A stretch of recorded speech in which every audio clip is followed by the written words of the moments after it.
It's 11:47 p.m. You're lying in bed, scrolling. A jacket pops up. 40% off. Only 3 left in stock. Your thumb taps. Add to cart before your brain even finishes the sentence. I don't need this. 3 days later, a box shows up at your door. You open it, look at the jacket for about 4 seconds, then hang it in the closet, right next to 11 other things you also needed at 11:47 p.m. Sound familiar? Here's the good news. You're not weak, and you're not bad with money. Something very specific is happening inside your brain. And by the end of this video, you'll never look at your shopping cart the same way again. Here's what everyone tells you, including yourself. You buy things you don't need because you lack self-control. You saw a sale, you got weak, end of story. Entire careers have been built on this idea. Financial gurus tell you to cut up your credit cards. Freeze them in a block of ice. Use the 30-day rule. Just have more willpower. Sitcoms and late-night hosts joke about shopaholics, like it's a personality type you were simply born with.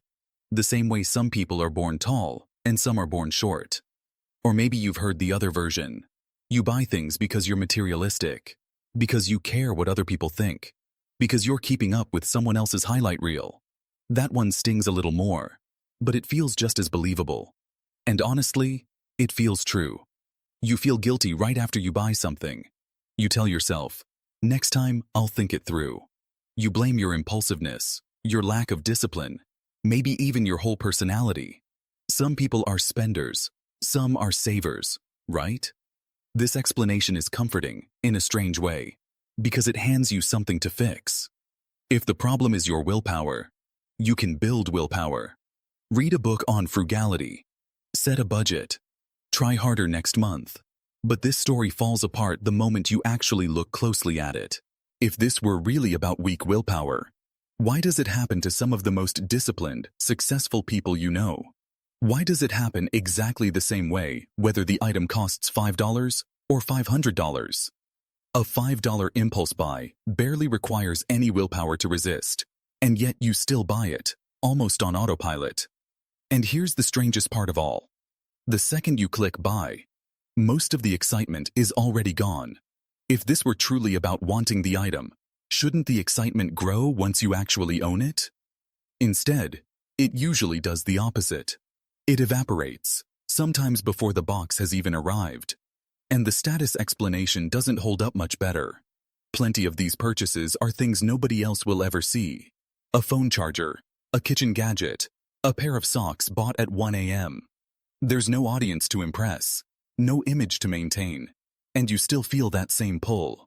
Something else is driving this, and it has nothing to do with weak character or bad math. To understand what's actually happening, we need to talk about 2 systems in your brain that feel like one thing, but are not.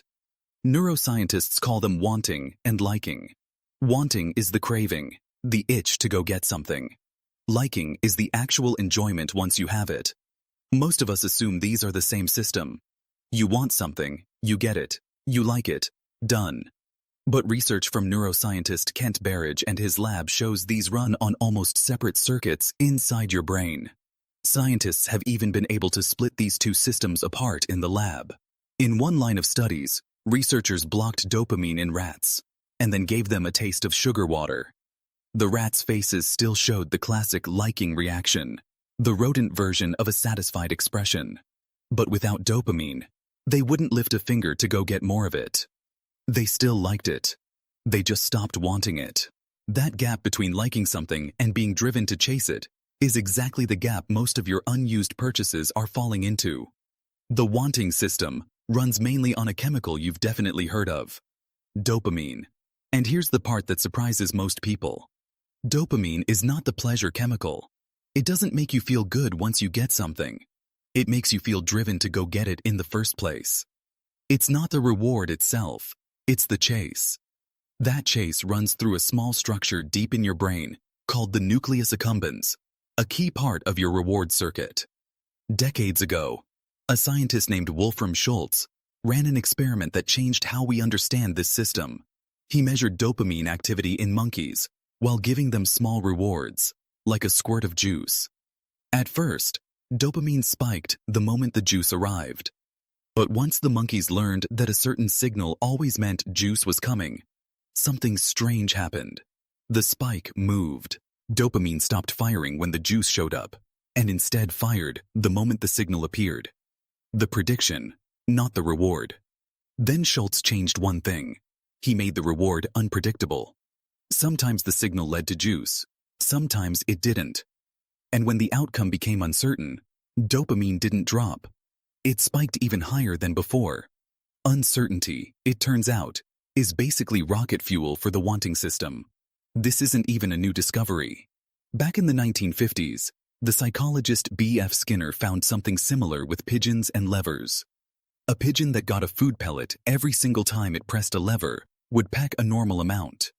But a pigeon that only got a pellet sometimes, on a random, unpredictable schedule, would peck the lever obsessively, far more than the one getting a guaranteed reward. Unpredictable payoffs don't just feel exciting.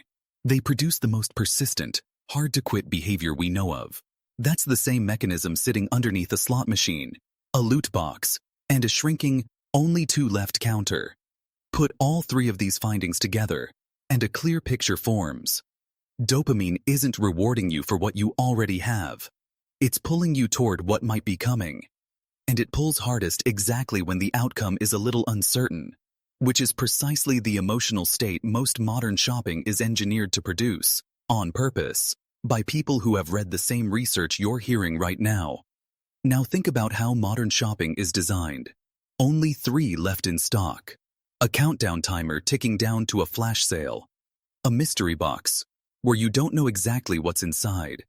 A notification that says, price may go up soon. None of this describes the product. All of it describes uncertainty. And your wanting system, the same circuit that reacts to any rare, unpredictable opportunity, treats a shrinking stock counter, almost like it would treat a rare resource worth grabbing before it disappears. This is also exactly why the excitement fades so fast after you buy something. The wanting system's whole job was to get you to click buy. Once you've clicked it, that job is done, and the system goes quiet. The liking system, the one responsible for you actually enjoying and using the product, was never as loud to begin with, and now it has to carry the rest of the experience by itself. Which is exactly why a jacket that felt irresistible at 11:47 p.m. can feel like nothing at all by the time it's hanging in your closet. Once you know this pattern, you start seeing it everywhere, because retailers are not shy about using it. Take flash sales. Deal ends in 2 hours, 14 minutes. That countdown isn't there for logistics. It exists purely to turn a normal purchase into an uncertain, time-pressured one. Because uncertainty is what spikes dopamine, not the item itself.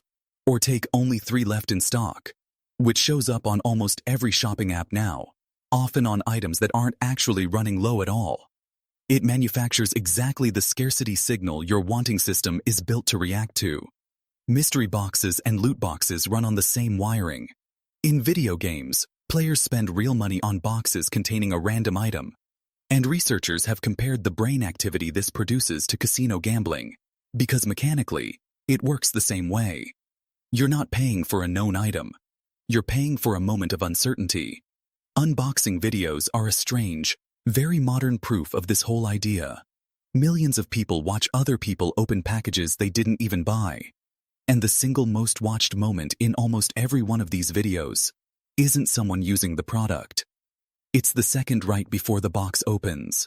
Then there's the spin the wheel pop-up that greets you on so many shopping sites now. The one that promises you a discount code somewhere between 5 and 30% if you just enter your email first. Strip away the graphics and it's a slot machine wearing a coupon costume. You're not spinning for a fixed 10% off. You're spinning for the chance at the big number. And that chance is exactly what makes so many people hand over their email without a second thought. Limited edition drops work on the exact same nerve, just stretched out over days instead of minutes. A brand releases a small batch of something, announces it will probably sell out, and suddenly people are setting alarms and refreshing pages at midnight for a product they hadn't even thought about the week before. The item itself often hasn't changed. What changed is the odds of getting it, and uncertain odds are precisely what your wanting system finds impossible to ignore. Subscription boxes work the same way. A surprise assortment shows up every month, and even when half the items go unused, people keep paying for it because they're not really buying the contents. They're buying that little flicker of, what did I get this time? Even something as old-fashioned as candy at the grocery store checkout follows the same logic. It's placed at the exact point of decision, right when your guard is down, and a small, low-effort want has the best odds of turning into a buy. And here's the tell. None of these tricks work nearly as well on things you've already decided you need, like paper towels or gas for your car. They work almost entirely on that gray area between want and need, which happens to be exactly where the wanting system does most of its work. So what do you actually do with this? You're not going to delete the internet, and marketers aren't going to stop using these tricks anytime soon. But you can work around your own wiring instead of fighting it head-on. First, build in a delay. Add the item to your cart, then close the app. Wait 24 to 48 hours before you come back to it. This isn't really a willpower trick. It's a neuroscience trick. It gives the dopamine spike time to fade. So you end up deciding with your calmer liking system instead of your excited wanting system. Second, turn off notifications from shopping apps and unsubscribe from retailer emails.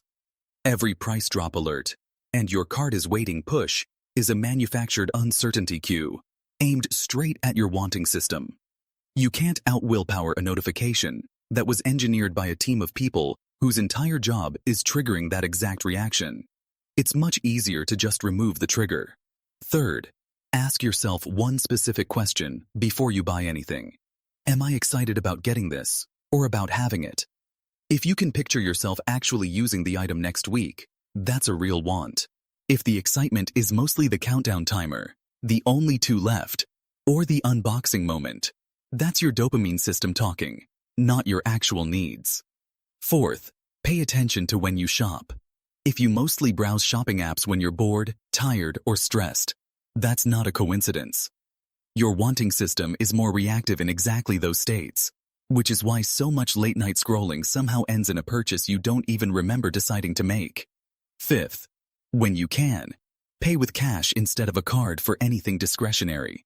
Handing over physical bills creates a small, real moment of friction, sometimes called the pain of paying. And that little bit of friction is often enough to let your calmer liking system catch up before the purchase happens. And finally, keep a running want list instead of buying instantly. When something catches your eye, write it down instead of clicking buy. Come back to that list in a month. If you don't even remember why you wanted half of it, you already have your answer. Here's the fact that puts this whole thing in perspective. In brain scanning studies, the anticipation of a reward can light up your dopamine system even more strongly than actually receiving that reward does. Which means, in a very real sense, stores aren't really selling you jackets, gadgets, or mystery boxes. They're selling you a hit of anticipation, and the product is just the delivery method.